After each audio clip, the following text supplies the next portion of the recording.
What's up? What's up? What's up, world? It's your boy, Pastor Alex Bryant. It's time for Frontline Faith with Alex Bryant. Let's get at it. That's what's up right here. We got a great show lined up for you. We're going to talk a little bit about what's going on.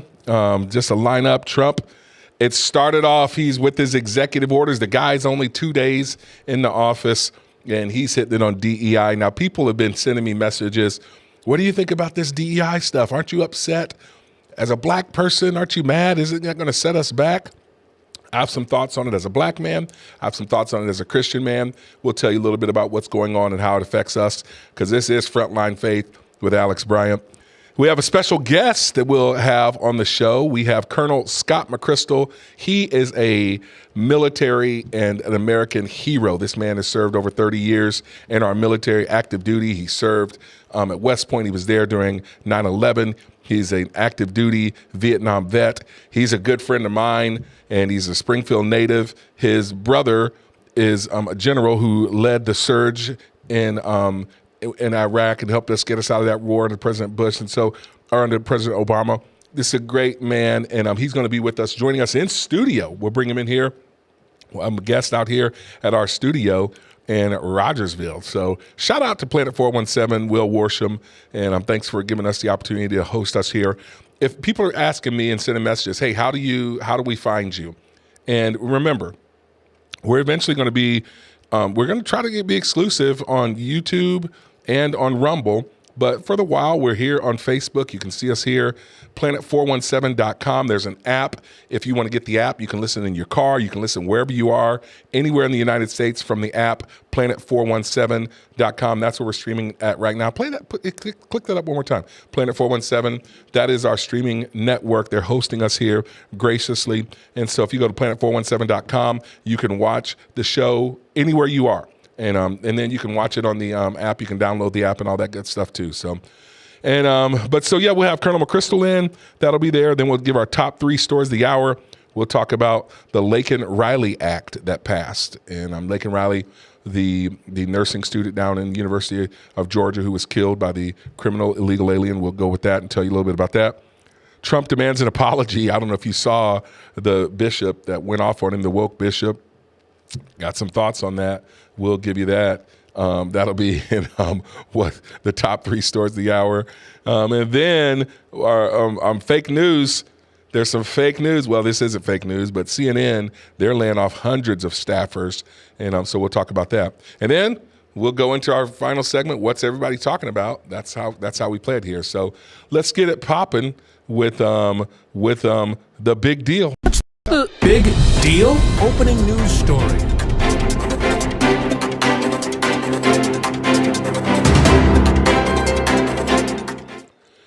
So, first story, opening story of the day. What's the big deal? President Trump's first few days, the brother is making news. And so that's the deal. Let me give you some of the things that he's doing. Trump, he ended all government DEI policies. Let me tell you this story, and I'm going to give you some thoughts behind it. Here's what Trump had to say. I will also end the government policy of trying to socially engineer race and gender into every aspect of public and private life.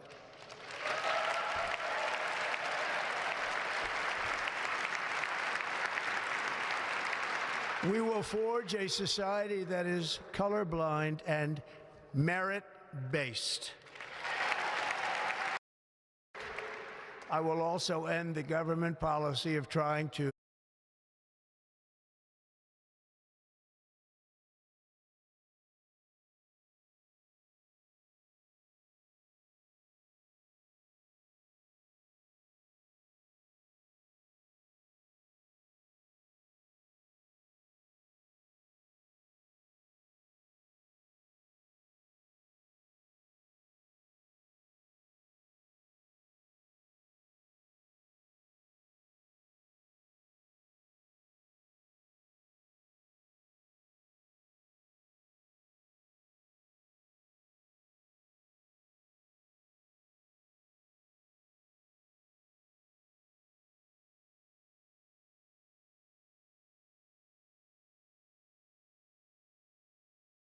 disciples. So we moved from, whoa, we got some, what happened there? Hey, a little bit too loud there on the TV, I guess. Yeah. All right, so did that. We're having some technical difficulties over here. You hit a Hey, button. Todd doesn't something show up happened. one day and it all just goes to heck. Okay, so we move from Fort Myers, Florida. We pastor in St. Louis. We're over the Dream Center. And there's a church, about 600 people, predominantly black. And again, we're just making disciples. I do believe that everyone needs to hear the gospel. I don't care if you're black, white, brown, male or female. We want to spread the gospel. And I do recognize that we are a diverse nation. I see that in my marriage every single day. I'm black, big, bald, beautiful black man. My wife's a little bitty old white lady. And we're raising biracial kids. We see color. People that say they don't see color, I don't know what you're looking at because the world is full of color. And so that's the deal there. We see color. We know that things are different there. That's just how it is. So we have to talk about these things. We have to figure out the nuances and talk about diversity. Now, here's where I think the problem happened when they went to the equity and the inclusion. And I was saying this years ago. DEI, like diversity, I think people are willing to talk about it. We can't pretend like there's no such thing as the different races, different ethnicities. Let's celebrate it. We wrote a book called Let's Start Again. It's a biracial couple's view on race, racial ignorance, and racial insensitivity. We talk about diversity. We want to celebrate diversity. You want to know your diverse heritage. These, Ancestry.com companies make billions of dollars every single year because people want to know where they came from.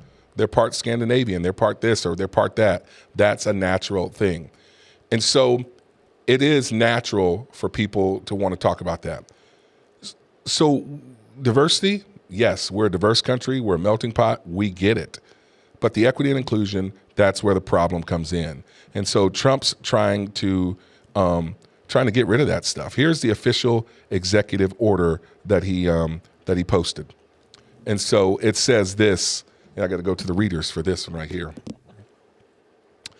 It says, this is the official executive order.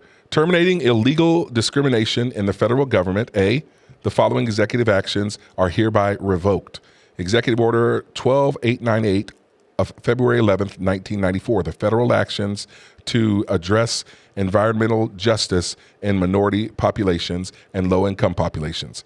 And then Section 2, Executive Order 13583, and of August 18th, 2011, establishing a coordinated government-wide initiative to promote diversity and inclusion in the federal workforce. And then there's subsection 3, Executive Order 13672, that was July 21st, 2004. The further amendments to Executive Order 11478, that is the Equal Employment Opportunity in the federal government. Executive Order 1147, that's the Equal Employment Opportunity.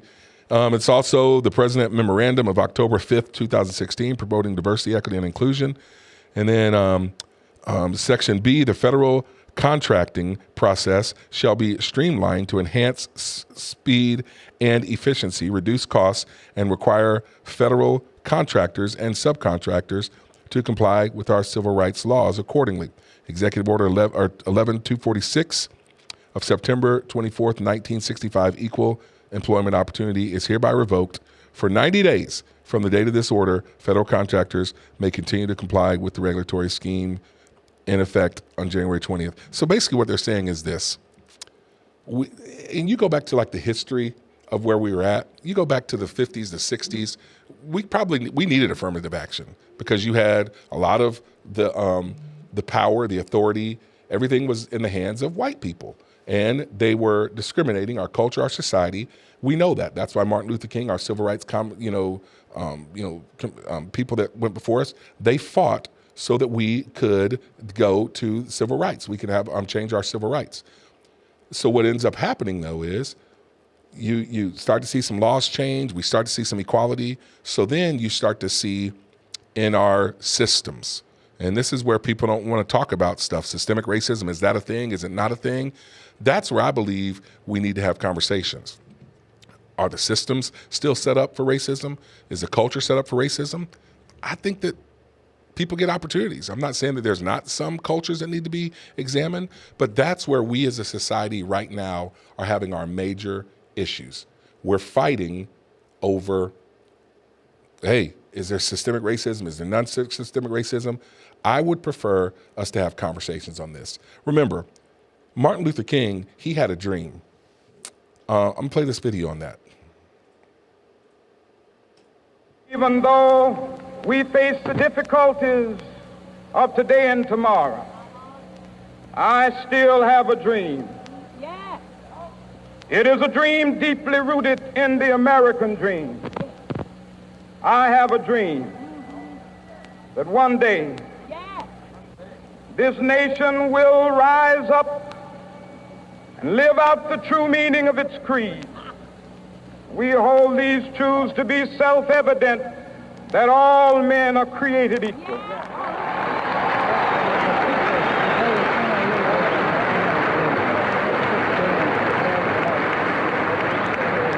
have a dream that one day on the red hills of Georgia, the sons of former slaves and the sons of former slave owners will be able to sit down together at the table of brotherhood. I have a dream.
You can have success, and that's important. So I think were we off on it? They weren't listening? All right, well, so it is what it is. Martin Luther King, he had his dream. But the reality is this. I'm getting some feedback over here. I'm gonna push that right here. The reality is this. I am a testament to the fact that in America, if you work hard, if you keep your nose clean, if you're willing to do your part, take personal responsibility, you can have success in America. That's what it's all about. And that's kind of where we're going. And so Trump now is saying we're going to be merit-based. Merit-based. That's what it's all about. And I like that. I like the fact that we're saying that our country, if what do you do? It's like sports is the ultimate meritocracy. I mean, it is to where in sports, if you work hard, if you play hard, if you are willing to put in your part, to do your part, you're going to achieve success. On a football field, it doesn't matter what color you are, doesn't matter what country you're from, it doesn't matter. If you're stronger, if you're faster, you're willing to do your role, play your part, you're going to be on the field because we want to know, are you going to help us win? Are you going to do your role, play your part and do your role to help our team win? That's what I think it should be like in our country. That's what our businesses should be like. And again, I travel a lot. I'm around our country a lot. I think that a lot of people feel that way. Now, again, do I think there's some knuckleheads that still want to keep black or brown people out? Yeah. Are there some good old boy clubs that still want to keep women out? Yeah. That's where we all have to come together. And we got to say, no, we don't want that in our country. That's not what we're about here. That's where we have to come together and say, no, thank you. So Trump is ending DEI. I see people, they're up in arms about it. I noticed that some people love Trump and some hate him. There's some people that are, no matter what he does, they're already ready to fight him. They're already saying, see, here you go. They're going to be haters. You see it on Facebook. And there's some people that are going to like him no matter what he does. I'll say this, can we all just give the guy a chance? If he's not your pony, Give him a chance. Let's see what he's going to do. Because we got together as a people. We voted. He won the Electoral College and the popular vote, emphatically. That's a mandate. The American people said we want his policies, his philosophy of America first. And that's it right there. So he's doing some other stuff out there. We're looking at, he's ending the DEI.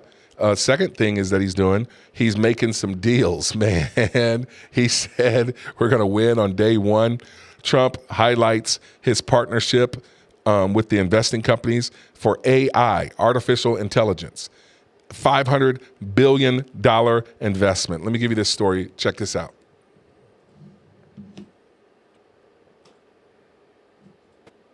So this is about reforming the system of hiring in the federal government to ensure that merit is the lodestar of hiring decisions as per the Supreme Court. Other matters. Yes, sir. Here's a big deal, merit. Our country is going to be based on merit again. Can you believe it? All right. I think that wasn't a clip that I was wanting. I think there's a different one that we're going to play based on, the AI investment. We're having some, it's a live show. We'll get it here. Is there another clip on there? Do you see that other one? I don't see it on my end. All right, go to the show sheet, and it's the Frontline Faith under number 2. Trump is making deals. Yeah, because that's the one. So you had a clip before that. You went off order there for me. Here, hold on. Here's where we're saying Trump. He's highlighting the partners that are investing $500 billion in AI. Do you see that clip? Yeah, I got you. All right, click on that. Let's play that one. All right. Science are announcing the formation of Stargate. So put that name down in your books, because I think you're going to hear a lot about it in the future. A new American company that will invest $500 billion at least in AI infrastructure in the United States, and very, very quickly, moving very rapidly, creating over 100,000 American jobs almost immediately.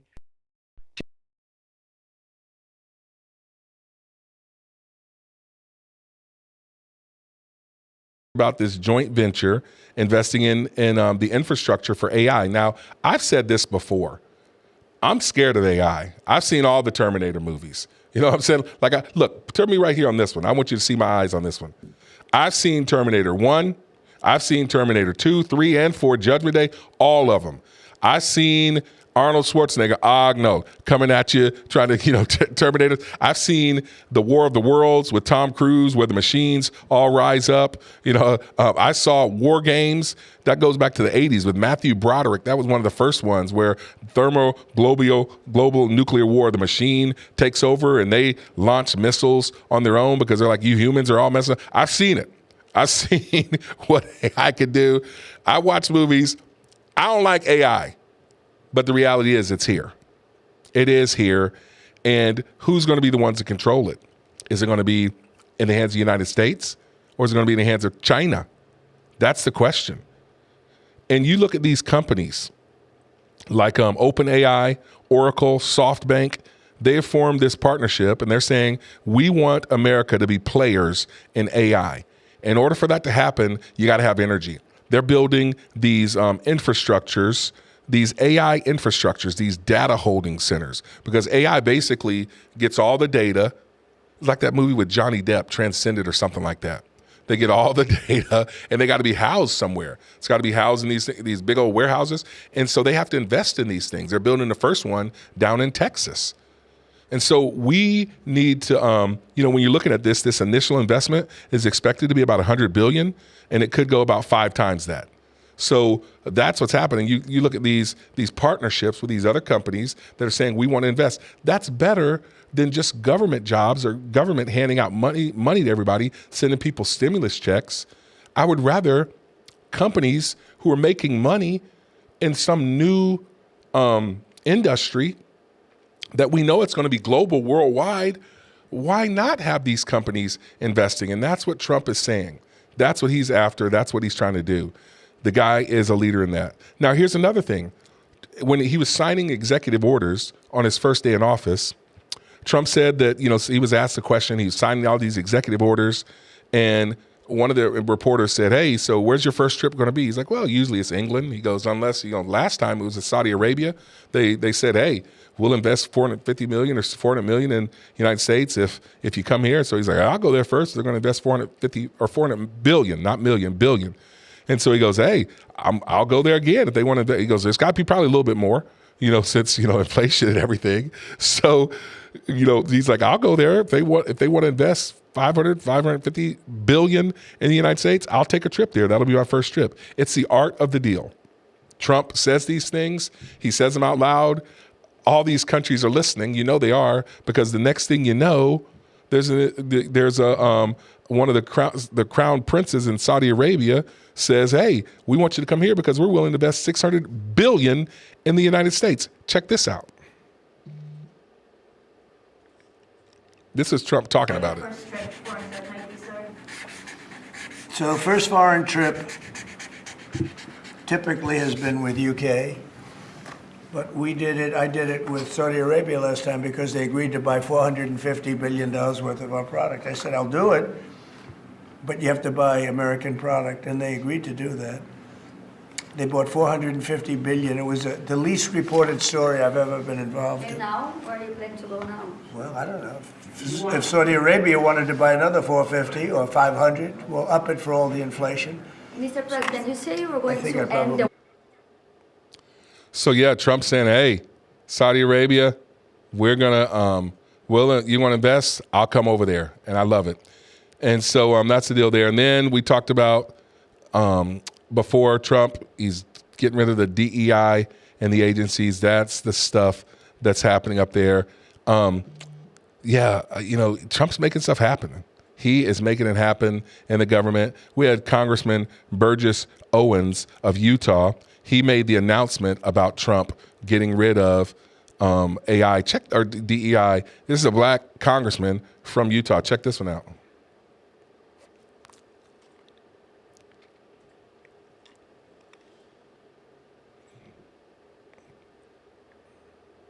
Today, President Trump's put together an executive order that ends DEI, so we can once again get back to what makes our country really great. That's meritocracy. So go out there and work hard, work tenaciously, dream big, and know that in the process of doing that, you're going to win. Love it. DEI is dead. All the best. Merit-based, baby. Merit-based. So effective 5 p.m. yesterday. Different offices in the government, they had until 5 p.m. yesterday to dissolve the offices, and then people were getting paid, and they were going to reassign them. But we got to get rid of all that stuff there. I was wondering how rampant DEI was in the government. And Lawrence Jones, I like Fox and Friends. He gives this this report on how rampant it is. He's got a guest that he's talking about. Check this out. Strategic plan, the budget, the advisory group, the equity and action plan, the task force, the economic report. I mean, why is it everywhere? Yeah, look, it's wild, but it's been a really great 48 hours here in Washington. Most officials come to this city and they hope to turn the ship of government maybe 1 degree here, 2 degrees there. President Trump has come in and he's fundamentally shattered that mindset. He's grabbed the wheel through these hundreds of executive actions. He's turned the ship around, and he's setting us out on a course for a great American revival. And here in D.C., it's sort of been a tale of two reactions. For the swamp, it's been a rough 48 hours. I think they describe it more as shock and awe. But for the patriotic Americans, they feel like this sense of decline, the sense of malaise that's taken over the country over the last 4 years is ending. And the way President Trump is doing it is going right to the source of that decline, and he's getting rid of it root and branch, and DEI is part of it. To your point, people would be shocked if they learned how much DEI had been embedded in agencies. At the FCC alone, we were spending millions and millions of dollars promoting it. Thanks to President Trump's leadership, that's ending, and we're getting things turned around, focusing on our core mission of actually just connecting Americans. So there you go, man. I mean, who knows? Like, there's been a lot of policies put in under the current administrations that feel like, hey, we got to advance. And again, if this is a conversation that we need to have, this is what I'm going to say to people as we are navigating these things. Let's not get to be combative with people. There's people that feel like, hey, it's needed. Like, we still have a lot of work to do with advancing the races and the genders. Again, they lose a lot of Christians when they go into this equity and inclusion stuff, because inclusion is the LGBTQ agenda. And as a Christian, I'm not down with that at all. And that's hard. So then they look at you, they want to label us bigots, they want to label us, homophobic. I'm not. I just believe what the Bible says about gender, about, sexuality.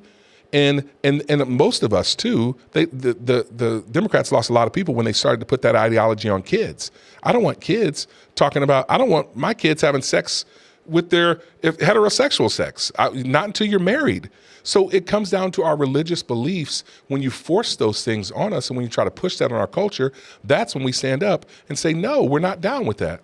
I know a lot of people that would say, I'm not political, but politics came to me. There were people that I know who would say, I don't really follow politics.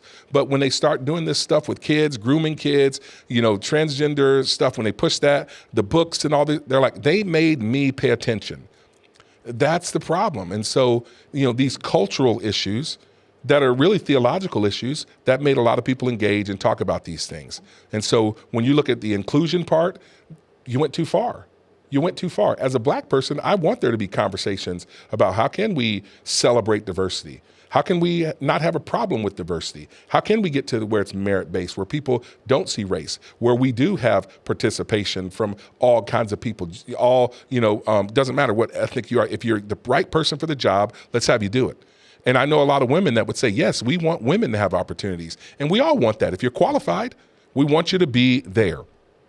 But when you get into this whole equity thing, when we try to lower the standards so that everybody finishes in the same place, when you lower the standards so that people who really truly aren't qualified get positions anyway, when you try to force the inclusion on us, no, we can't give it that. Can't give it that at all. So what we're going to do, we have a guest. I'm excited about him, Colonel Scott McChrystal. He is a military hero, good friend of mine. He's going to be joining us in this next segment in the interesting interviews. We're going to talk about all things military. He served, I believe, about 32 years. We'll get the exact number when he's on here. But we're going to talk about Trump. When I first heard that Trump, during his inauguration, said, hey, he's going to reinstate military personnel who got the jab, who lost their job in the military for that. He's going to reinstate them with pay. I'm like, I know just the man to talk to about it. We'll get his thoughts on Pete Hegseth as a Secretary of Defense. Mark Milley, what's up with him being pardoned? We'll talk about the Coast Guard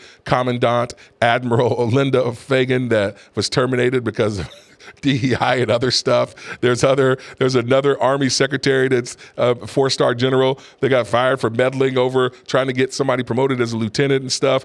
There's just so much good stuff we're going to talk about, and we'll do that next with Colonel Scott McChrystal right here on Frontline Faith with Alex Bryant.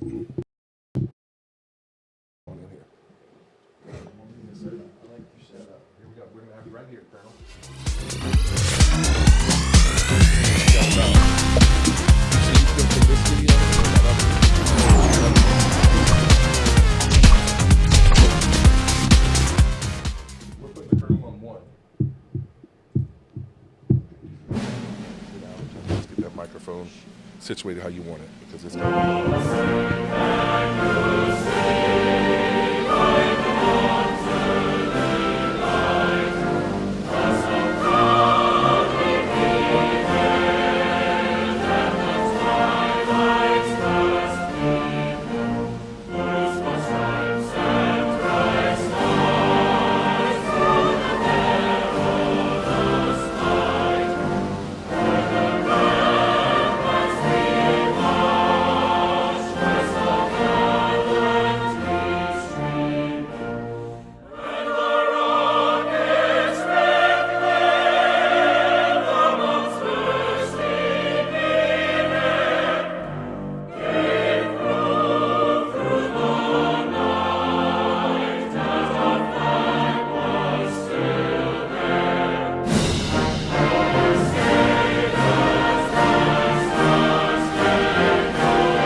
highlights that I love to talk about.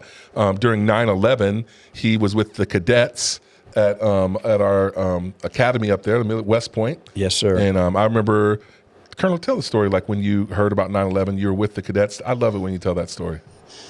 It was very interesting. The cadets, the biggest challenge we had when 9/11 went down was keeping them confined on West Point because probably 99% of them wanted to charge down to, New York City and help. And a few of the others actually thought about resigning their commission so they could join the Army as an enlisted person and go do something to try to avenge that horrible act. Wow. Well, Colonel was, he's a leader of men. He's a community leader. He's a man of faith, a man of God. He and his lovely wife, Judy, how many years has she been putting up with you, Colonel? Like 51. 51 years. That's impressive. It's I feel about her like the way you do your sweet wife. That's right. And so they have a few kids. How many kids? 3? We have 4 children. 4 children, okay. 12 grandchildren, 3 great-grandchildren, and it's a joy. Yeah. And they're a military family. His brother's in the military, kids are in the military. And so a true hero and a good friend of mine. I love spending as much time with him as I can. Colonel, I want to talk with you about several things. I want to get your take on it. I know how I feel about these things, but we're going to get it from an expert here. Trump, I immediately, when I heard Trump say at his inauguration speech, I didn't know he was going to say this. He said, of all our military personnel that were separated because they refused to take the COVID vaccination, we're going to reinstate them with back pay. That's huge, Colonel. And I think that's what should happen with our military people. What do you think when you hear something like that? I agree. I know a number of people who were forced out, but I also need to add, Alex, that we don't know the exact number that were involved because there are, in some cases, a number of people who chose to get out. They didn't want to take the COVID, but they weren't actually forced to get out. They just didn't want to stay in as a result. So the numbers are not certain right now, but I do absolutely believe it's the right thing to do, and I believe President Trump will follow through on his promise. I've never served in the military, but I have family members that have, and I've always admired and honored our military people. These are people that put their life on the line. I mean, like literally that say, hey, we're willing to go and fight and die for the rest of us. Mm-hmm. And so of any group of people that you're going to take care of, you got to take care of your veterans. You got to take care of them. Absolutely. Absolutely. So, well, Colonel, what do you think about Pete Hegseth being nominated as the Secretary of Defense? I think that nomination is going to go through. He's, the Senate has to confirm him. What do you know about Pete? What do you think about that? I'll try to be as objective as I can. First of all, I agree that I believe he's going to be confirmed. It's they've thrown a lot at him, and in some cases fairly, in other cases typically very low blows. Yeah, I think Pete Hegseth is a good man. On the negative side, where the Democrats have resisted his confirmation, I can understand some of the moral issues, the issues with alcohol, but as that one, I believe it was a senator, stood up and confronted his colleagues. Mark Wayne, yeah. Yes. It's something like people in glass houses shouldn't throw stones. Yeah. I got a couple questions on that. So, you hear stories about military people struggling with alcohol, substance abuse. How rampant is that in the military? Is that a big thing? It's a problem, Alex, but I'm going to say certainly much more so in the lower ranks. But overall, I don't think it's a huge issue, certainly not among the leadership. The lower ranks, yes, often caused by many of our bases, particularly overseas. We just don't have the facilities and some of the interests that particularly single soldiers could take advantage of. And instead, for instance, in Germany, they're going to, or not in Germany, in Poland, they're going to put a number of troops into there. What they are thinking about, but I hope they're looking at, is the challenge with bringing families over and making sure there are sufficient facilities that will provide recreation and other wholesome activities. And that's going to be a stretch. It's expensive, and the infrastructure there is not presently developed. So is it a problem for you, Colonel, and even, and I'm not saying you're speaking for all military people, but for a gentleman that served 34 years in our military, you definitely have a voice that we want to hear from. Is it a problem that Pete Hegseth was like basically a junior officer? I think he, I don't remember his rank. Was it lieutenant? He was a major. A major. So is that a problem, or would you rather see somebody that's a little bit higher ranking? Here's what I would say. I would say that it's not a problem. Has he led large organizations, certainly like the Department of Defense? No, he has not. On the other hand, though, I think he offers such a fresh look at somebody that's passionate, somebody that I think clearly understands that the mission of the military is to fight our nation's wars, and we've got to get readiness, we've got to get, involving training, we've got to get the equipping, we've got to get the right weapon system, and we need to cut down on the bureaucracy that just hampers pretty much all facets of the Department of Defense. And I don't think it's so much, no one person can have all that knowledge, but if he listens, he's going to have a wealth of what I believe are solid counselors around him.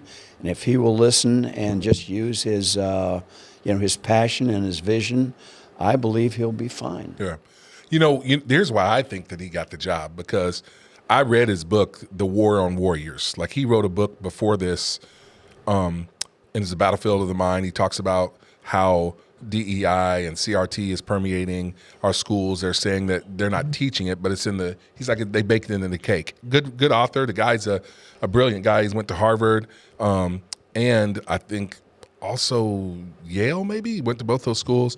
But when he wrote this book, The War on Warriors, I think Trump saw it, because he talked about the fighting ethos. He's like, we got too much DEI in the military. We got, he's the one that exposed some of the transgender things. And he's like, the people sign up for the military to go and to get the job done.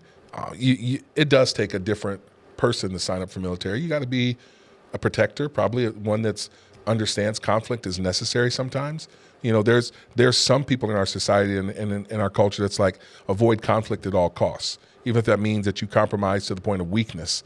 And Pete Hegseth is like, you'd have to have a fighting ethos. Lethality is the word that he used. I think Trump read that book and was like, that's the guy I want lead the military. And I certainly agree with that sentiment. And I think another thing that President Trump is going to need, as he needs from all of his appointees, particularly cabinet members, he's going to need somebody that's going to be loyal, but at the same time courageous enough to say, President Trump, I disagree for these particular reasons, and this is what I recommend instead. From what I can tell, he is a man of that courage. I would also say in this that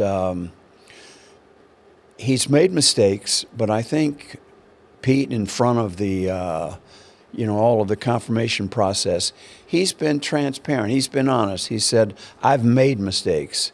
And the question would be, who hasn't? And from what I can read in American history, as well as history of the world, I've been reading about some Greek and Roman history, what countries need as far as their military. Love to have people that are totally moral and don't have these, damaging habits. But throughout history, what they need are leaders who will focus on the mission, have the chutzpah to set the example as far as warfighting, who are not afraid to get out there themselves and suffer the same hardships. And I think he's proven that he checks the block.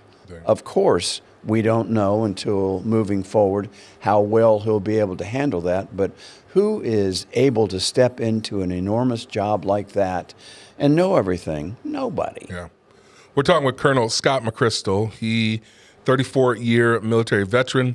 He is an American hero, a husband of 51 years to his lovely wife, Judy, father of 4, grandfather to 12, did you say? 12 grandkids? Yes. 12 grandkids. And man, he's one of our area heroes. I want to ask you this, Colonel. You, from Vietnam to 9/11, I think you got out, when did you get out of the military? 2005. 2005. So do you, and your brother's, was in, and general, he's not in the military anymore, is he? No. Stanley, no, he got out? He's retired. But you have kids that are in the military now? Yes, got So 2 sons. a lot of friends, I'm still sure. Many. Okay, I want to ask you this. In your opinion, is there a problem with wokeness in the military? I'm going to say, to some extent, there has been. Do I believe it is it as bad and widespread as, I'm going to just be honest, even conservatives have said? No, I don't. Okay. I think there are realities like DEI, diversity, equity, and inclusion, that have certainly come along with the culture. And the military, as we all know, Alex, is impacted by the culture. In the recruitment, we bring in young people that have been out in that culture. But in an overall sense, I believe this is going to boil down to leadership. And I think that leadership has to start with a commander-in-chief, and that would be Donald J. Trump. They just haven't seen that leadership over the last 4 years. They haven't seen transparency, and they haven't seen their leader.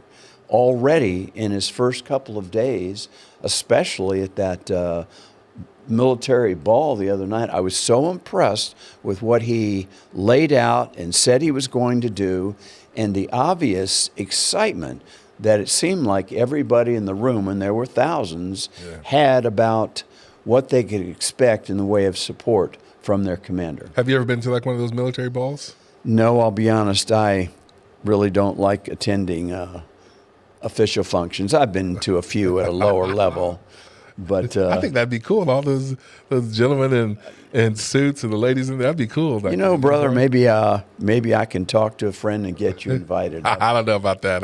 I wouldn't. I'd stick out there. Let me ask you this, Colonel. Do we have a readiness problem in our military?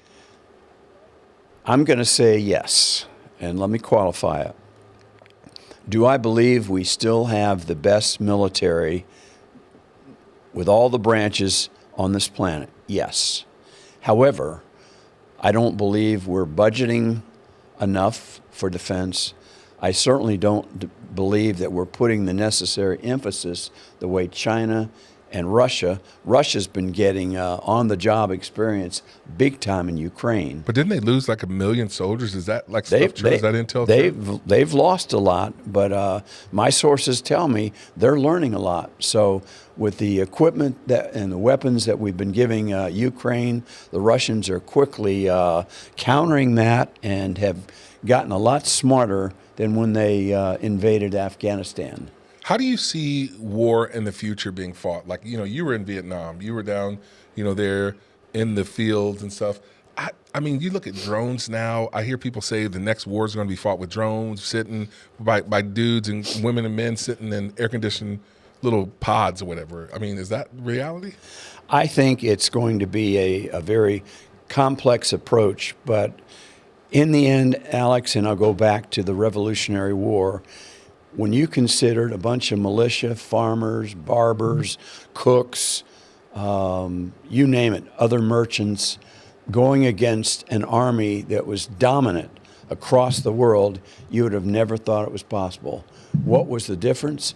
They wanted freedom, and they were willing to give their lives.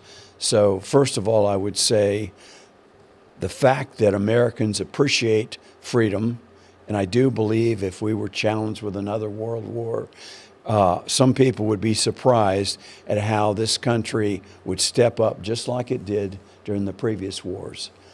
That said, I think we're going to have to take a look at this counterinsurgencies strategy that we've been having right now with all of the technology we've got and the reporting we've got. Something you say to me can get around the world in seconds. Would you agree? Yeah, you see that?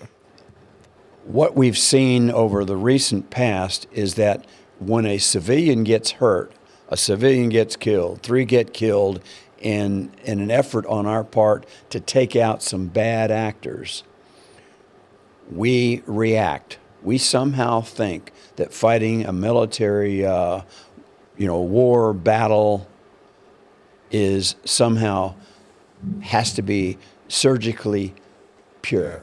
Okay. And that's just not true. So I remember watching the movie Lone Survivor, and I think that's what you're talking about when they were like, Yeah. they're up on the mountaintop. They encountered these shepherds, whatever. They came up and they're like, and some of the guys were like, we got to terminate them.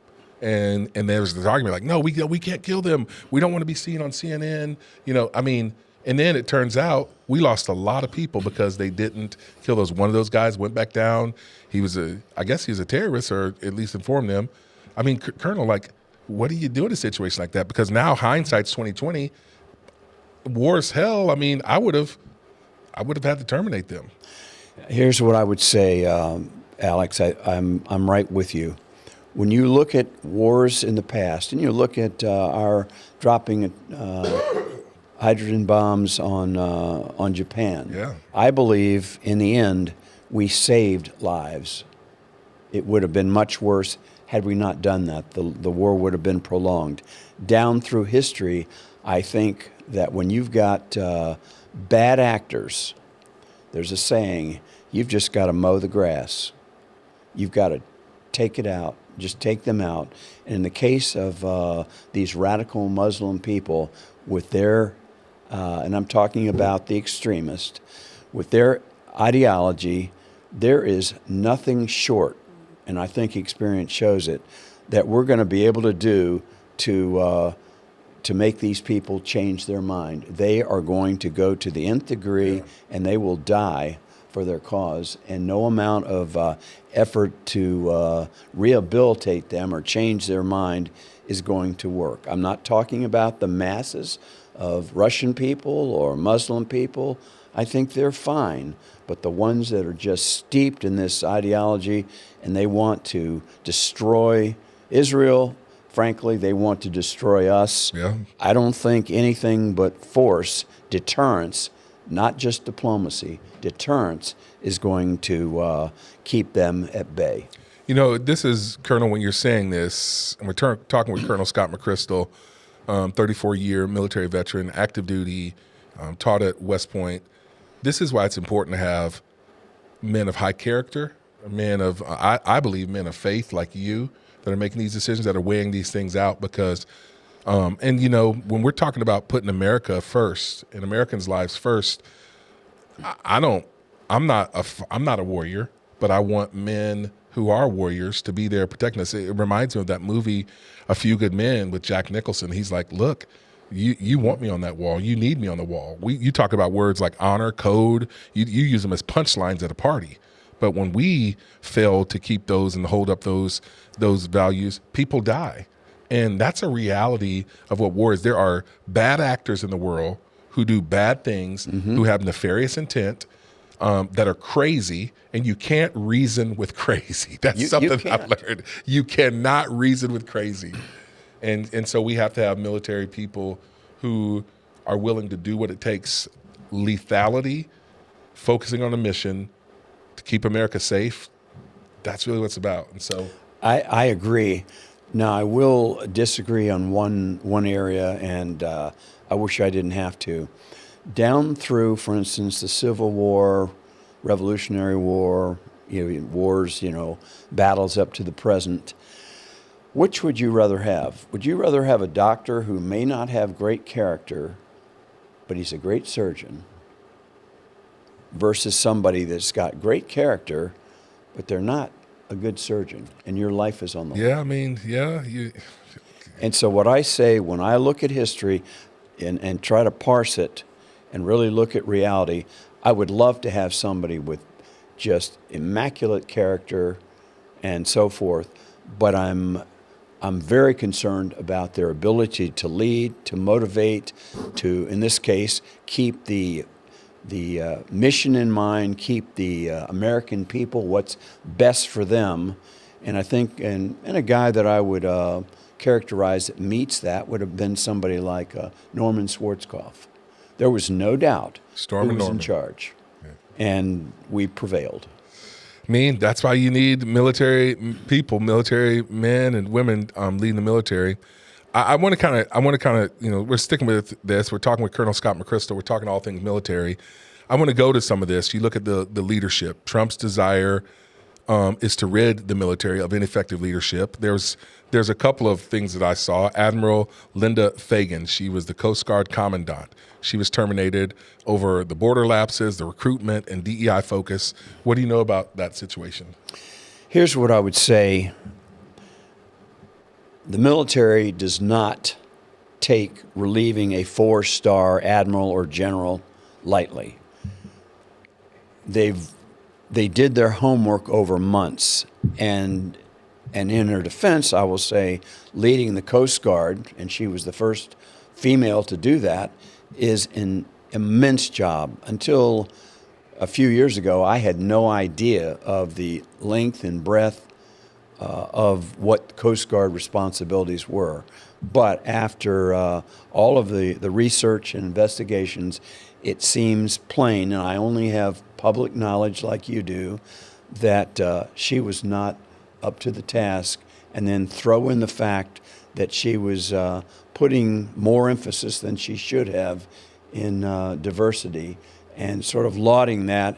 And the military needs the right person for the right job, and we don't care what race, what color, what religion, any of that. We've got to get the job done with the right people, and I think she clearly fell short. That was like the lady that was put in charge of the Secret Service. Mm-hmm. You had an attempt on Trump's life, and you're like, oh, well, she was friends with Jill Biden. That's why it appears like she got that job. It's like we have to focus on lethality. We have to have people in these roles that understand that fully, and that they have the right focus moving forward. Because are you going to put time on making sure you got the right quotas of women and gay people, transgender people? Or are you going to focus on, do we just have the right people to keep things safe? I agree 100%. You also see, and some of these stories are coming out. There's a story, the Army Secretary fires a 4-star general for meddling in promotion access. General Charles Hamilton. He was the commander of the Army Material Command. Apparently, there was someone under his command that he wanted to see get promoted. I don't know the process on that, but he kind of went to the promotion board and was kind of like almost twisting their arms. Almost, it seemed like he was like, kind of like, hey, I need you to do this or else. I mean, is that kind of the case in this situation? Well, here's what I know, and I have some confidence that both the Inspector General at the Army level as well as at the Department of Defense level did a thorough investigation and found it wasn't so much that he wanted to support this lady, and by the way, this is an important thing to know, this was a female.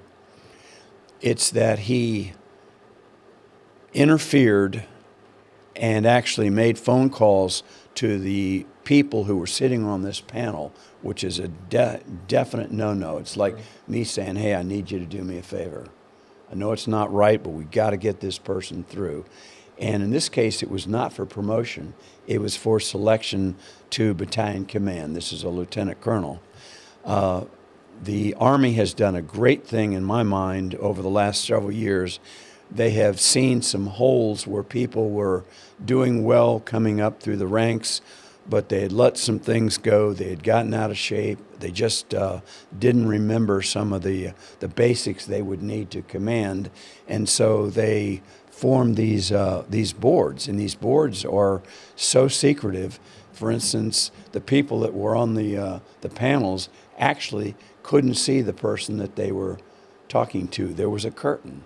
And so it was very secretive. They wanted to be as balanced as they could. But when they evaluated this lady, she flunked. What this gentleman did was he went back, called some people that were on the panels and tried to get her looked at again. She's a woman, you think? Yes, it's a woman. And and a couple things happened. Number one, when a person flunked that board, it was supposed to be 12 months before they could reappear. Well, she was allowed to reappear very quickly, and when that happened, she flunked again, and the vote, according to what I read, was 5-0, no. And that her track record just showed she was not the kind of person. Now, on top of that, and I'm not trying to start a rumor, but this is a very important piece. You know, like there is in every organization, fraternization. And there were some reports that indicated that he had a relationship with her that went further than just what should be. Yes. Yeah, that's too bad. And that was even included in one of the Inspector General's reports. And they said while they couldn't prove it, it seemed to them that that was most likely. Now, I don't want to start rumors, but that was what was said in the report. So and this is important for the American people. We've lost faith in Congress and our politicians. We've lost faith in the media. Some people have lost faith in the police. On some issues. We got to keep it high in the military. We do. And that's like, is that something, the military ethos, where you guys are like, hey, you've served, your family served.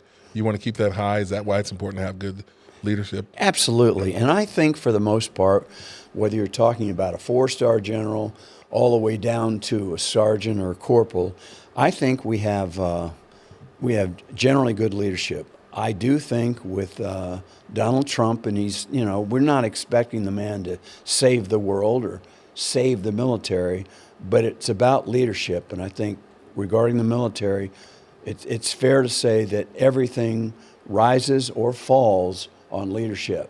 From what I've been able to tell, and I've had a number of connections with people throughout the active Army as well as reserves and National Guard, there is an upbeat mood. There is an excitement. There is a definite rise and excitement about recruiting. And I think overall, things are going to get better. And you're saying now because quickly. Trump is back. Absolutely. Yeah. Absolutely. Okay, so I have a surrogate son. He's like, kid that came to live with us when he's a freshman in high school. He's my oldest son's age.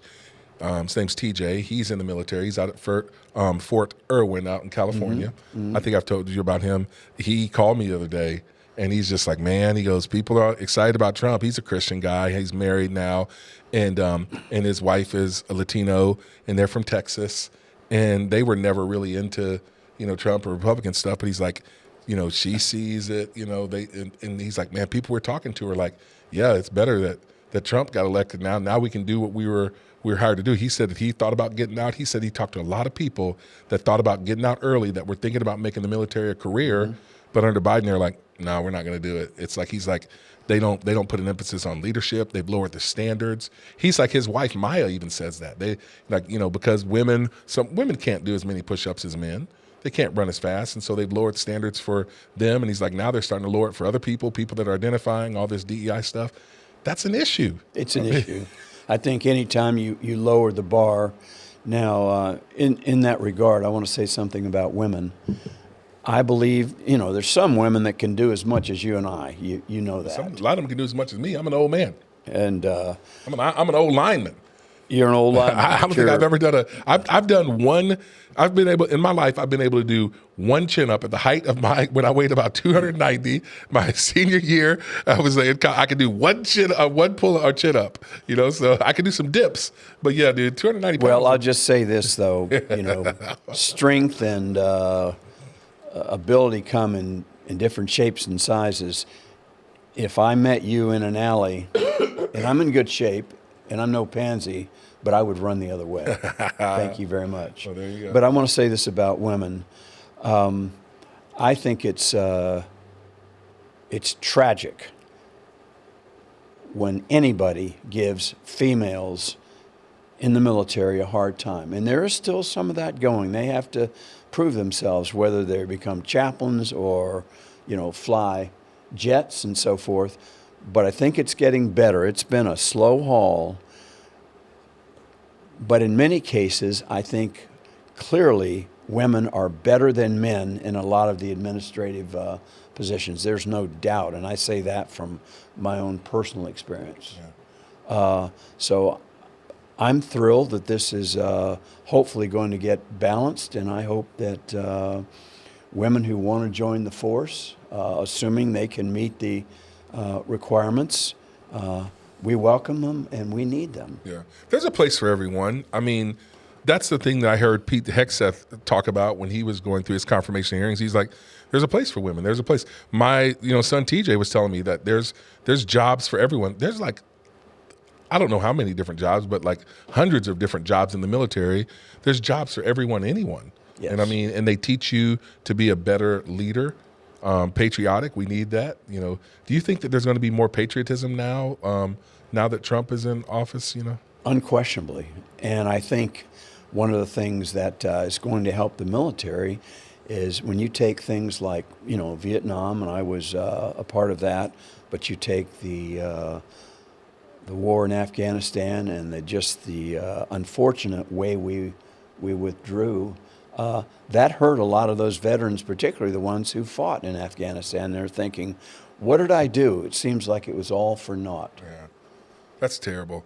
I mean, I remember seeing that and just hearing them talk about it, post things on social media, and just be like, wow, they lost brothers there, they lost friends, and had to visit their families now that are without, and it's like, and then he left it like that. That's just terrible. So let me ask you about this. Trump revoked the Biden order allowing transgender troops in the military. Now, I heard Pete Hegseth talk about this as well, transgender. He said those people really will never be battlefield ready. Like, let's say you have a biological male who wants to be transgender. We're paying for their surgery, first of all, and then they basically, if they actually get the transition, and I'm not trying to be vulgar here, but they actually have to cut in what would be a vagina, and that's an open wound. It naturally will want to close, and so you always have to have something that's, medicine, number one. Those people can't be battlefield ready, can they? I mean, because isn't that something to... There are probably exceptions in every case, but I'd say this overall. One of the things that people don't appreciate, and I'm hoping there will be more emphasis on this, is that we need to be more battle focused. We need to train better, equip better, take out some of the red tape. And commanders today have so many ancillary responsibilities that they can't. If you look at the manual requiring all the things that you as a commander are supposed to do, there are not enough hours in the day. So what we need for commanders is to take a look and help them prioritize, and all these other ancillary things need to disappear, or at least be taken out from under the responsibility of the commander. The commander does not have time to deal with all of the issues surrounding transgender soldiers. Yeah. And I'll give you one example that I was directly involved with.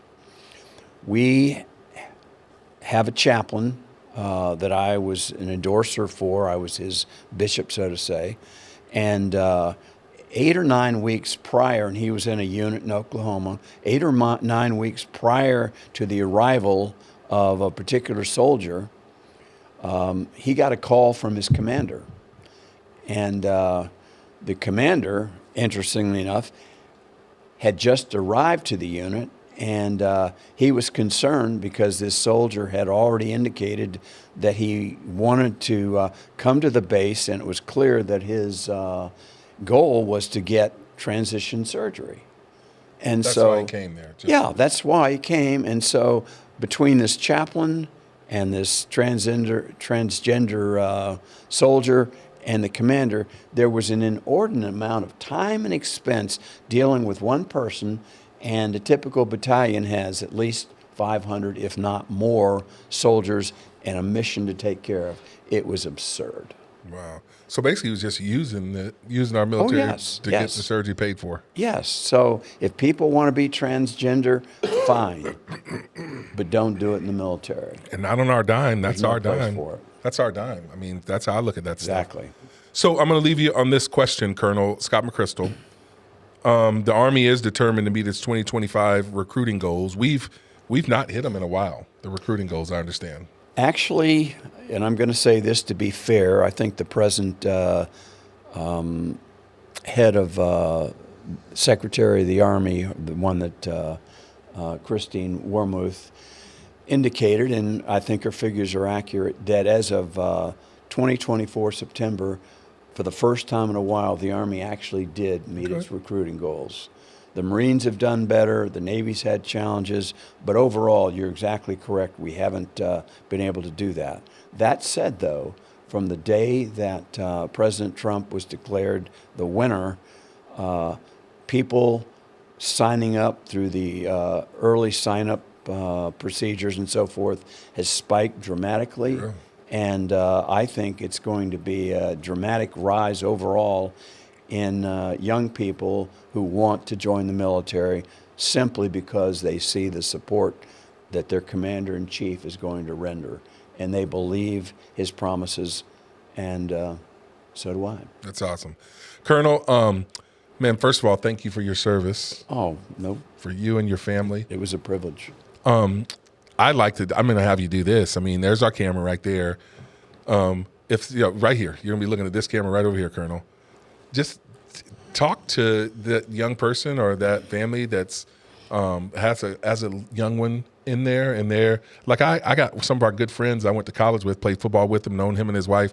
Their son just joined the Marines, Blake, and she was a little bit nervous but proud, but like, how do we need young men and women to sign up, and we need families that are going to support that. You're not a recruiter, but give me your best pitch, Colonel. Certainly. Let me talk to the young people first. Over my 50-something years of associating with the military, the vast majority of young people who have decided to make the jump out of the normal mainstream of culture into the military have been extremely pleased with what the military has taught them. Some got surprised, like myself. I joined for 3 years and stayed for 34 years.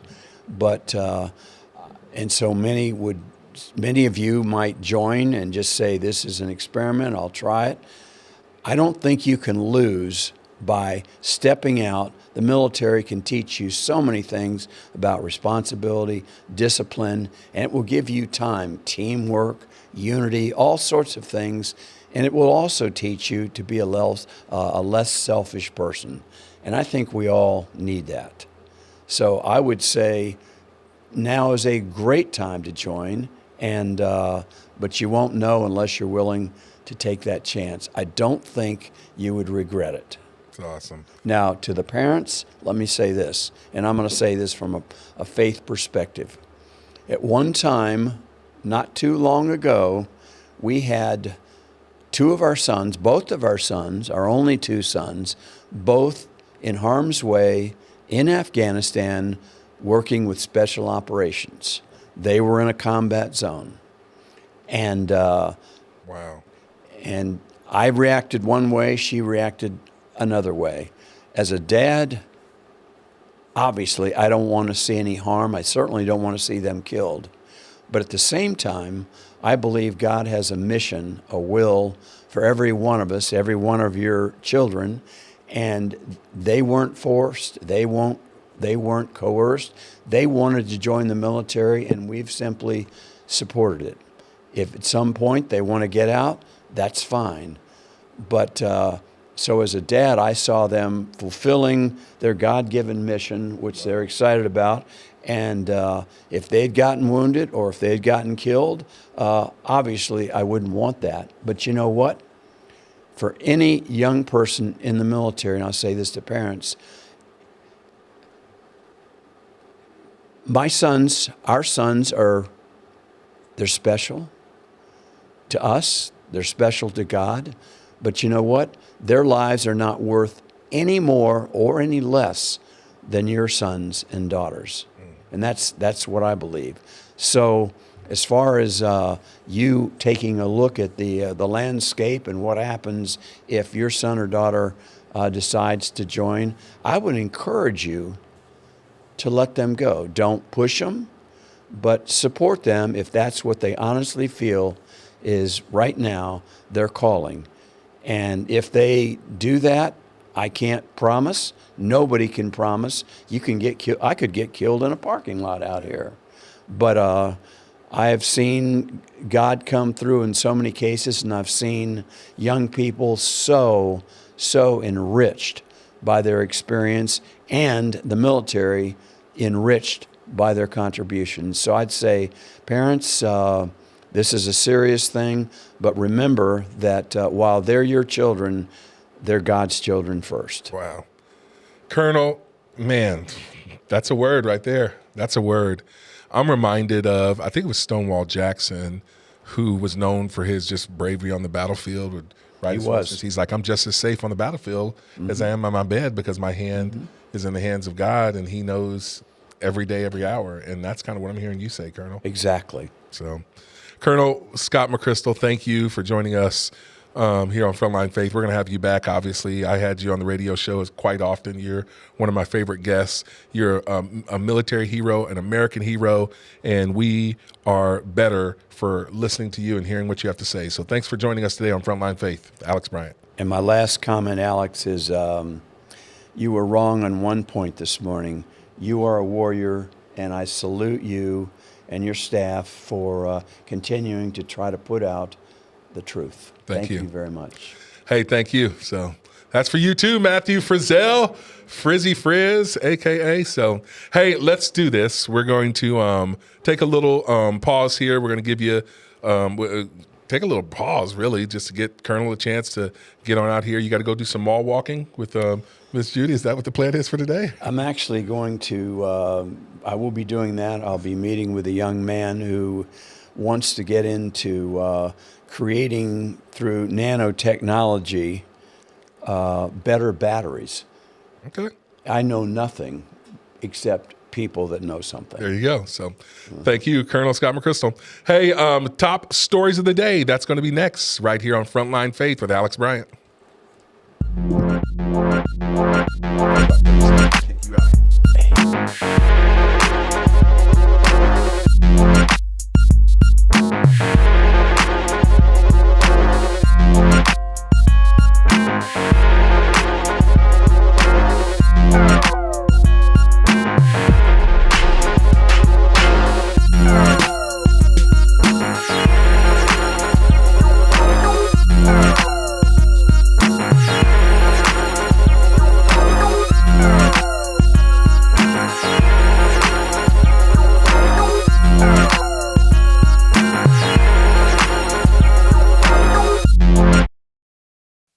Top stories of the day.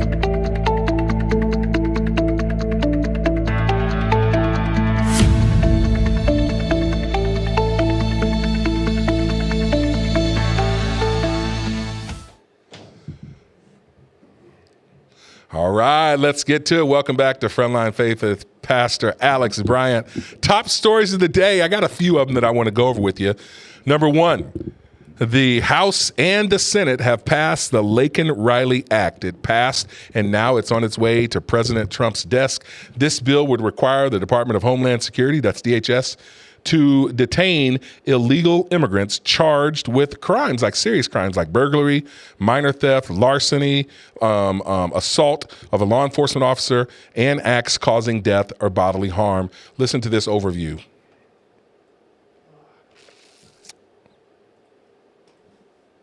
No time enacting President Trump's hardline vision on immigration. The Senate passing the Laken-Riley Act last night, named for a 22-year-old nursing student killed by an undocumented Venezuelan migrant last year. That bill would dramatically expand the federal government's powers to detain undocumented immigrants. It's on track to become the first piece of legislation that Trump signs into law in his second term. Let's bring in our... So that is, the deal. I remember when that story happened, Laken-Riley, that 22-year-old college student down there in the University of Georgia. I had just visited there last Thanksgiving. I went and spoke at All Nations Church there. And, shout out to Pastor Mike Holtz and their team down there. They're doing great work. It's literally just miles from the campus. I literally was driving around the campus, and I remember the park they're talking about where this illegal criminal alien killed her at. I remember being there in that area. And so this is a gentleman who was in our country illegally. And, it should have never been. This is the deal. People talk about what should a Christian's response be to illegal immigration. I mean, here's the reality. People should do things legally. We should follow the laws. That's what the Bible teaches. Now, but other people say, well, I can't fault anyone for wanting to come into a country for a better life. I can't either. And I think that if people are here illegally, it's not my responsibility to not like them, to hate on them, to turn them in. I think that as a part of the discipleship process, and my wife and I have done this, when we pastored in Florida, we had several people that were illegal that were in our ministry. It's not like we turned them in, we called ICE or anything like that. I didn't even know the process back then. But what we did was, as they grew in their understanding of the Bible and as in learning to be disciples of Christ, Romans 13 talks about obeying the laws of the land. There were a couple people in particular that we were like, hey, listen, you need to do it the right way. There was a young lady, a girl named Jeanette, who my wife worked with for a couple of years and was like, Jeanette, you need to do this legally. And, in telling her, as you grow in your walk with Christ, there should be a conviction to want to do the right thing. And, Jeanette had a couple of kids that were here. She had a special needs child. We wrote letters on Jeanette's behalf. We went to court in Miami with her to try to get her to be here legally. Now, that story ended up turning out well. They ended up allowing her a special circumstance because of her special needs daughter. And now Jeanette is an American citizen. Her family is. But we work with her. There's another gentleman in our ministry down there who had his dream job, and he came here as a dreamer, outstayed, his visa, and was working at the university there. And the university wasn't even paying him what they should be paying him because he wasn't legal. So they were kind of taking advantage of him. It took him years to go through that process. And now these people are saying, do it the right way. They did. They spent a lot of money. So our individual response to illegal immigration should be one of love and of grace, understanding. I get that, even as a Christian, as a good person. But it also should be one of, hey, justice, do things the right way. There's laws for a reason. But the government's response should be different. The government's not supposed to be this open, well, just whatever you want to do, we'll let you do it. I expect the government to, number one, protect our borders. I don't think that we need people here that are illegal. That's not fair to the people that are coming here legally, number one. But number two, it opens us up to be unsafe. And it's anarchy. It's not decent and in order. So the government's job is to make sure that they close the border. It's not un-Christ-like to say build the wall, to have a border. Countries have borders. We look silly when we don't have a border. It's not un-Christ-like to want our government to seal the border, to get rid of people in our country who are here illegally. Now, when people come and they have an asylum claim, yes, there should be a process. Now, we have to have common sense as well. We know that a lot of people are taking advantage of the asylum process because you have well-meaning people like these non-government agencies, the NGOs. They're going down into South America, the Darien Gap, and they're training and coaching these people. Hey, say that you came here for humanitarian reasons. Then you get to stay for a few years until you get a court case. Well, they're teaching people to violate really international law, because international law on asylum is you're supposed to stop at the first safe country. And the first safe country is Mexico. So when Trump says something like, hey, you need to remain in Mexico if you want asylum, that's not un-Christ-like. That's not racist. That's international law. And so, when you look at what's happening with this Lake and Riley Act, you have all these criminals that are coming here, and Venezuela has opened up their prisons. They've opened up their insane asylums. 500,000 Venezuelans have come to the United States of America in the last 4 years under President Joe Biden. That's just too many. That's too many. They've opened up their prisons. Crime is down in Venezuela, 60%, violent crime. And you see a lot of them committing crimes here. And this college student, Lake and Riley, murdered. This little 12-year-old girl in Texas raped and murdered for like 2 hours. 2 illegal criminal aliens raped this young girl, 12, 13 years old, tied her up, and they raped her for like 2 hours, and then they strangled her and killed her and left her, by the river. That shouldn't happen.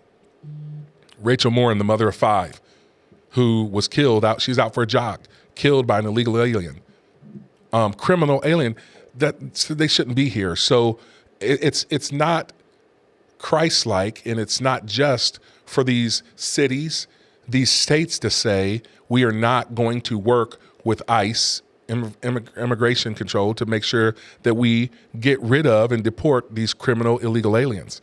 And as Christians, we don't have to feel bad about wanting safety, about wanting the right thing to happen. That's what's crazy about it. So this bill, it went through the House, it went through the Senate. In the Senate, you had 12 Democrats who ended up joining in to support it. And even in the House, you had, I think, about 45 Democrats that supported it. That still left about 156 Democrats in the House that still voted no to deport these criminal aliens. There's a response from Representative Brandon Gill. I'm going to play this clip for you on the Lake and Riley Act. We hear a lot about bipartisanship from our Democrat colleagues across the aisle. The Lake and Riley Act would have saved Lake and Riley's life. It merely directs DHS to detain illegal aliens who are burglarizing American citizens on American territory. This should have been the easiest vote the Democrats take, all Congress, and yet a majority of Democrats voted against it. I think whenever I think of their calls for bipartisanship, I think of the American people sent Republicans and President Trump to Washington to save this country. I don't believe in bipartisanship for the sake of bipartisanship. I believe in saving this country. I hope that Democrats will come across the aisle and work with us.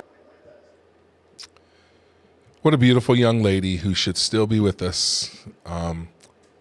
Beautiful young lady that should still be with us, but her life was taken too soon. And I remember watching the video of her parents being told, and just the breaking down of that. That should not have happened. And yeah, so the Lake and Riley Act, it's on the president's desk. He's going to sign it. Here's another top story of the day. I don't know if you saw this. There was a bishop that Trump, the first full day in the White House, he went to the day of prayer, the prayer service, and there was a bishop, Marianne Edgar Budd. She's the bishop of the Episcopal Diocese of Washington. She basically lectured Trump on what he needs to do. Just listen, check this video out. It's crazy.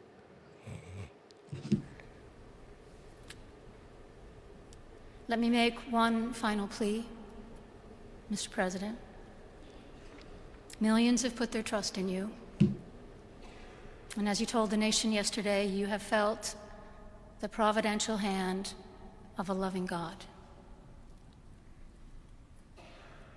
In the name of our God, I ask you to have mercy upon the people in our country who are scared now. There are gay, lesbian, and transgender children in Democratic, Republican, and independent families, some who fear for their lives. And the people who pick our crops and clean our office buildings, who labor in poultry farms and meat packing plants, who wash the dishes after we eat in restaurants and work the night shifts in hospitals, they may not be citizens or have the proper documentation, but the vast majority of immigrants are not criminals.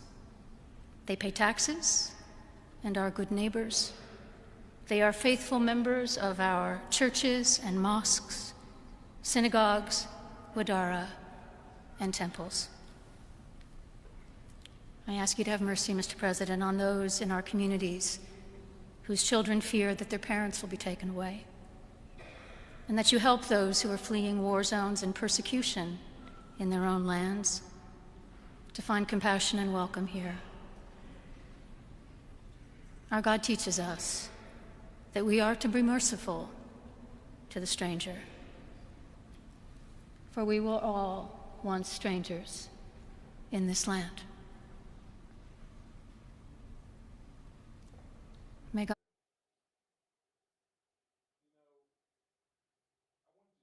Little bit of it so that you can hear and see what she had to say. I've watched it a couple times. I noticed the body language of President Trump and even JD. They were gracious, but you're sitting there going, why is she lecturing us? Who did this? Now, in the what people are talking about section, people are saying somebody that set that up should have been fired on Trump's team. I mean, who approved that lady to do that? It was inappropriate. She basically rebuked Trump. She lectured him to have mercy on the LGBTQ people and the illegal immigrants. It was inappropriate because she knows Trump's stance. She knows his policies. It's not like she went into that ignorant. She took an opportunity to basically, I'm going to tell you what I think. As what they call it now is speak truth to power. No, you're not speaking truth to power. You're speaking what you believe is your truth. That's moral relativism. What's right for me is right for me. What's right for you is right for you. I'm going to speak my truth. No, there's one truth. And the reality is there's a lot of us who believe that God made us male and female. I have sympathy. I feel for people who are struggling with their sexuality because it's causing them to sin against God sexually. And God punishes all sin. It would be the same with someone who is heterosexual, a couple that's shacking up and they're having sex before marriage. That too is wrong. The Bible talks about that. We can't water down truth. We can't not talk about what truth is based on our situation. That's called situational ethics. That's what leads a lot of people down those entrapments, those lifestyles that ensnare us in sin. That's one of the dangers of the LGBTQ agenda. You get someone into thinking that who they are, their fundamental, their personhood is wrapped up in their sexuality. I am a gay person. That's what people think. That's their belief. That's their ideology. And then who they love, that's their feelings, their emotions. And then you entangle them with, now a lot of the laws that, where they have these agreements, marriage, that's what they're pushing for. And that entraps people into a lifestyle of sin. That's why for me as a Christian, I'm not being judgmental of anyone. I struggle with sin. It's not homosexual sin, but we all have our struggles with sin. But for me, the Bible is the ultimate source of truth. And I can't force that on anyone, but I'm not going to be silent in sharing that. And I am going to stand up and fight so that we don't force wrongful and hurtful and harmful ideology on our children. That's where, a lot of the Democrats lost a lot of people when you started pushing that on kids. When you started the what do they call them? The drag queen story hours and stuff like that. Come on, man. What you do in the privacy of your own home, God gives you the freedom to do that. As an American, you have the freedom to do that. But when you start taking that to kids, come on, man. That's where they just went way too far. And that's where a lot of people are going, wait a minute, why are they publicly on the square with these pride parades, flaunting the sexuality, twerking and on floats to kids? We're like, wait, that's not appropriate. It's not family friendly. That's not appropriate. And so to lecture Trump is not appropriate either. And so Trump's demanding an apology from her. Here's what he posted. And Trump did what Trump does. He said, the so-called bishop who spoke at the National Prayer Service on Tuesday morning was a radical left hardline Trump hater. She brought her church into the world of politics in a very ungracious way. She was nasty in tone and not compelling or smart. If you hit Trump, you know he's going to hit back hard. She failed to mention the large number of illegal migrants that came into our country and killed people. Many were deposited from jails and mental institutions. It is a giant crime wave that is taking place in the USA. Apart from the inappropriate statements, the service was a very boring and uninspiring one. Trump is harsh.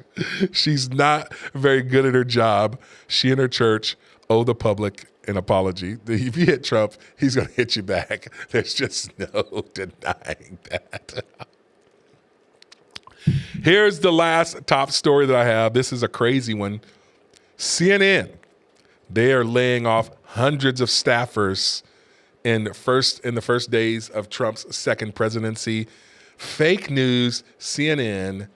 Wow, your ratings are down. I just found this to be interesting. CNN CEO Mark Thompson, he announced to his staff about the network cuts this yesterday morning. He told them, he's like, sorry. And he's given them specifics this morning. So this story came out yesterday, and the specifics of who's going to be cut, which staffers, which departments. You hate to see anybody lose their job, but here's the reality. Fake news, like your advertising's down because people know they can't trust you. You got commentators that are pushing a narrative. It's one-sided, it's unbalanced. You were hating on Trump. Your derangement was seen and known, and that's why people stop watching. When they stop watching, you got to lay people off because you don't have the ad dollars. And it's been reported that the layoffs won't affect CNN's most recognizable names. They're under contract. But, here's something I saw too. And back in 2021, just a few years ago, CNN was worth $4.4 billion. But it dropped to $2.3 billion in 2023. 2 years into Biden's presidency, their network basically was cut. Net worth was cut in half. That's according to tax documents from the network. Here's another thing. CNN revenue, it dropped as well. In 2021, it was $2.2 billion. 2023, their revenue was $1.8 billion. Now, $1.8 billion is still a lot of money. That's revenue. That's what they're bringing in their ads. But that's a big drop in 2 years. Their net income is dropping well over the same period. From 2021, their net income was $0.6 billion, so $600 million. And 2023, $400 million. It's dropping. It's dropping. CNN's in trouble.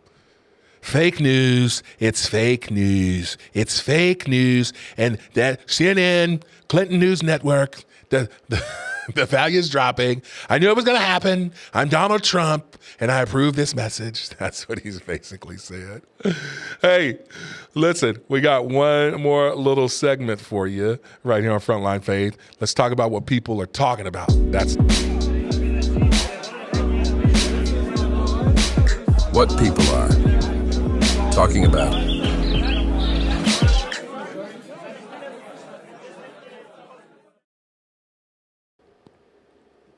Let me tell you what people are talking about. I'm not going to go in order on this phrase. I got some notes over here.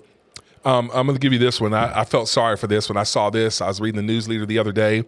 Did you know that the Missouri State Band, Missouri State, they were supposed to perform at the inauguration parade? So you had 300 band members from MSU that traveled to D.C., and they were supposed to perform. Now, you know what happened to the parade, don't you? Are you trying to go back to Frizz? Is that what you're doing? Or no? Oh, no. What? Oh. Well, the parade got canceled.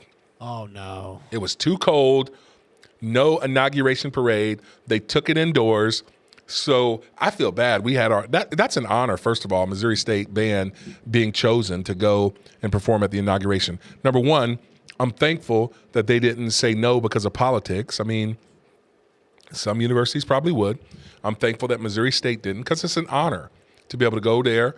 I don't know if they had to raise their own money or not. I'm sure they had to raise some for expenses, but who knows? You travel there, you're ready to play on the streets of D.C., and presidential inauguration, something you remember forever. And because it's too cold, the parade gets canceled and you didn't get to perform. You know what? I feel bad for you. Kudos to you guys for being chosen. Missouri State Band, Missouri State University. That's quite an honor. And you guys represented us. We're thankful for it. And we're sorry that you didn't get to perform.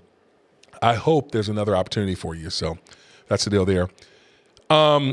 Speaking of cold weather, I've seen all over social media people posting about their snow in Florida and in Texas. Now, that's crazy. I'm going to Florida this weekend. I'll be in the Orlando area. I don't think they got any snow. We're talking about mainly like the Sarasota, the Panhandle area, then I-10 corridor. Frizz, do you see any pictures of people like in Florida and Texas? I'll tell you what, it's kind of funny. Hi, guys. Yeah, I do exist. Yeah, I think it's kind of funny that people are just calling it like a snowmageddon or whenever they get like 2 inches. 1 or 3 inches of snow. And we just laugh in Missouri. And also people who live up north, they also are they're cackling at the fact that they're going crazy over 1 or 2 inches. I mean, I guess snow is relative though, because like That's true, yeah. if we get 2, 4, 6 inches, we're like, dude, we can't send the kids to school. We can't. You can't have the babies go to school. It's 35 degrees. Like it's almost freezing. Okay, now that's a little bit too far. But up in like Minnesota, Wisconsin, Wisconsin, pop in Minnesota. Yeah, they're like, we got just a foot. Send these suckers to school. Foot let of them walk snow. to school. Yeah. Snow's rough. In Alaska, what do you have to get? How much snow do you have to get in Alaska to cancel school? People live in Alaska. Yeah, people do. I want to go there.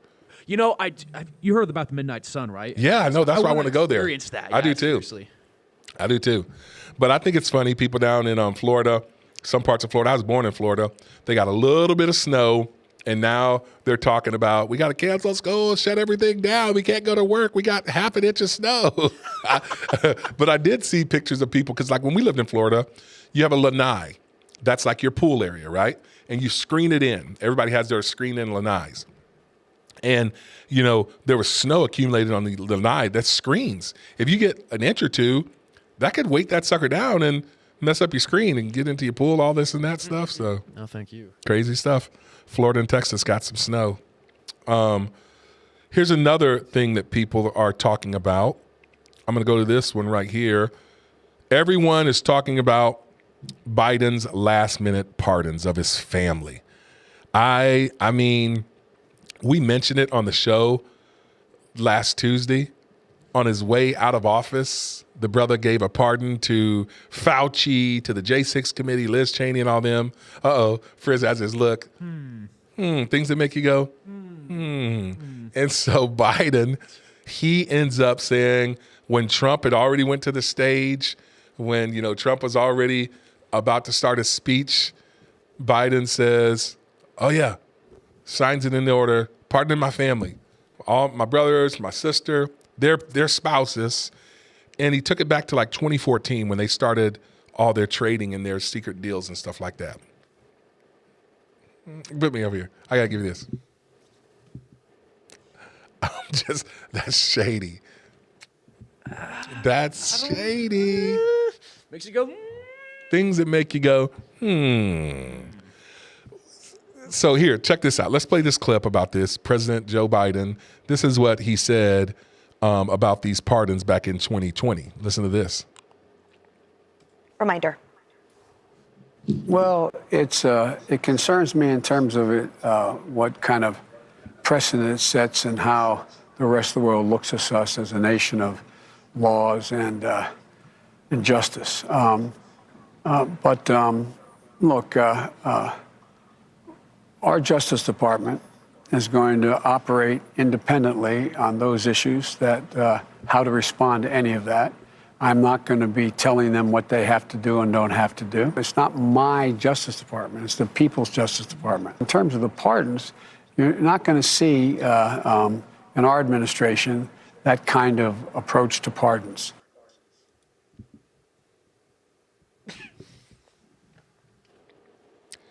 That didn't age well. I mean, these are your own words, dude. I just don't. I just can't. I mean, I've read the book, Peter Schweitzer, Profiles in Corruptions. I just know too much. I know they were shady, and you want justice, and we're not going to get it. No member of the Biden family is going to spend an hour in jail, and it's not right. It's not fair, and it is what it is. It is what it is. So, do you think Biden even remembers what he said 4 years ago? Or is that a little bit too mean? That's mean. I mean, but but you're smiling at it, so I know you think. I mean, yeah, I don't know that he does. I mean, he stuck around too long. He should have gotten out of the game earlier, because no one wants to see an elderly person their faculties diminish right before our own eyes, and that's what we saw. No one wants to see that. We're supposed to honor the elderly, and I blame his wife, Jill Biden, for propping him up. She propped him up. I remember after that debate, and we all saw what we saw. You couldn't unsee it. And the next thing you know, he's on stage with his supporters, and she's like, Joe, you did so well. You answered all the questions. You were awesome. And then she goes to the crowd, and what did Trump do? He lied. And I'm like, that's when I knew. She is the one that was propping him up. She's the one that was lying to him, and she should be protecting him. You don't want your family members out there on display when their faculties are diminishing, especially someone that had such a long and illustrious career as he did. Now, I don't like his policies, but the man did serve our country, and he did it for a while. Again, I'm not down with his policies, but he was a servant. And he did shady stuff, so I think that there should be accountability, but you don't like to see that. Yeah. I just got two more little ones, things that people are talking about. I'm going to go to this one. I'll go to this one next. I don't know if you guys saw this, but the greatest team, the greatest franchise in NFL history has got a new coach. The Bears. We hired Ben Johnson. He's the offensive coordinator from the Detroit Lions. That's all we needed. I mean, we got a quarterback. We have receivers. We have a tight end in Cole Kmet. We got Swift as our running back. We got a solid defense. We need one more edge rusher. We need probably two more offensive linemen. And we need a coach. The coach, we got Khalil Mack is about ready. He's done with contract. He said he's going to play one more year. I'll bring him back. I'll put him on the other side. You know, we got Sweet on one side, and Khalil Mack, he can give us another year or two. Like, I'll take him. And Super Bowl, baby. Super Bowl. Give me the real deal. Give me a real deal. Right here. Super Bowl, baby. The Bears are going to the Super Bowl this year. Ha! Bear down, suckers. Yeah, what, Frizz? Yeah. Super Bowl. Super Bowl. Super Bowl. That's the deal. All right, I nobody. think you guys should start focusing on winning more games than losing this season before you think about getting to the Super Bowl. No offense, bro. I know the copium and the hopium is high in Chicago, but come back down to earth, Alex. Come on, come down with us, bro. What do you mean, bro? We were 4-2. We had the failed Mary that took the wind out of our sails. Now we got a coach who's offensive genius because we needed that. We're going to make a couple more moves. We got money to spend. That's true. We got money to spend. And people want to come and play at our storied franchise. We got 3 good receivers. I think we'll bring back Keenan Allen. Obviously, we got DJ Moore. We signed him to a long term. We got Rome, little rookie Odunze. We got some weapons. We probably need another running back by committee because we got Johnson, but I don't know if he's the guy. Cole Kmet, tight end, solid.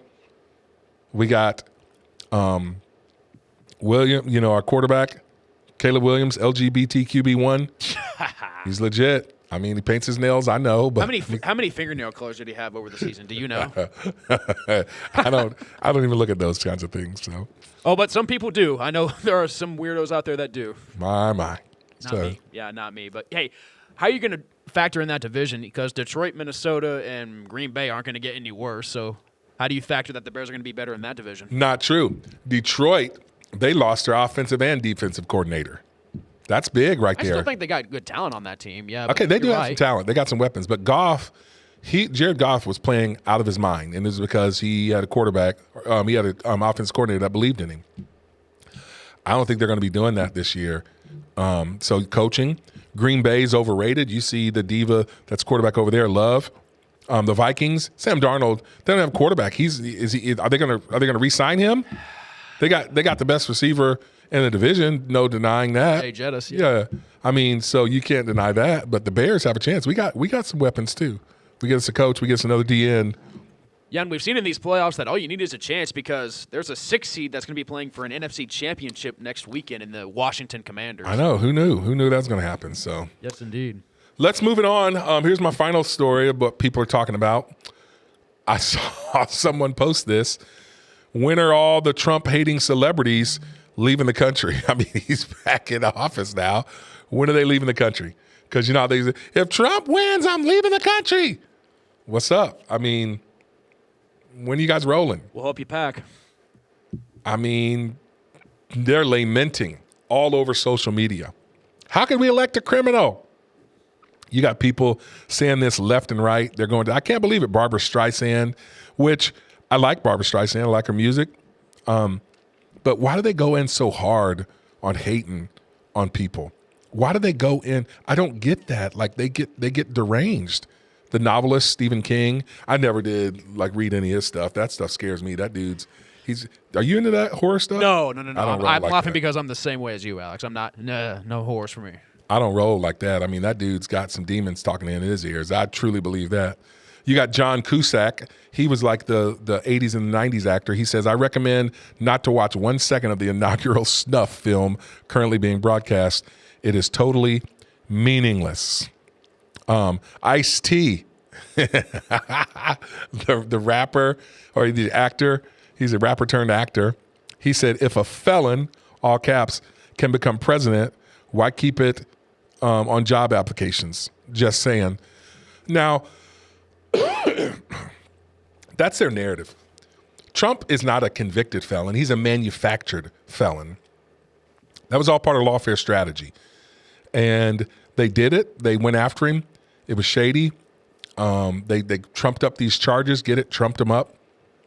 And that's how they got him. There was a crooked judge whose daughter, Judge Merchan, his daughter, was like a Democrat operative who was helping raise money for people like Adam Schiff. It was manufactured. Letitia James goes after him. These lawyers, they went after Trump in a major way. You had Letitia James with the civil suit, and then Alvin Bragg. You had one of the guys that was in Biden's DOJ who left the Department of Justice, third in command, and went and worked on this case down there. You know, they were colluding with the White House. They said they weren't. You know, it's all trumped up. These trumped up charges. They took some national stuff, tried to move it into federal case to jockey this stuff. They're smart, and they were able to manufacture a guilty plea. And then you have it in New York. Come on. He's not a convicted felon. He's a manufactured felon. If the guy never would have run for office, never would have happened. So that's what people are talking about. So that's all I got for this time. Frontline Faith with Pastor Alex Bryant. Let us know what you think. Send us a message if there's things that you want to hear us talk about more or less. Connect with us on our ministry site, alexbryant.org. You can get on our mailing list. You'll know all the things that are coming out. We got a lot of different stuff. I'll be I mentioned it earlier, I'll be in Orlando speaking this Sunday at Grace Way Church there in Orlando. Love to have you come out if you're going to be in the area. We love to see you there. But that's all we got. Until next time on Frontline Faith with Pastor Alex. I'm out. Word.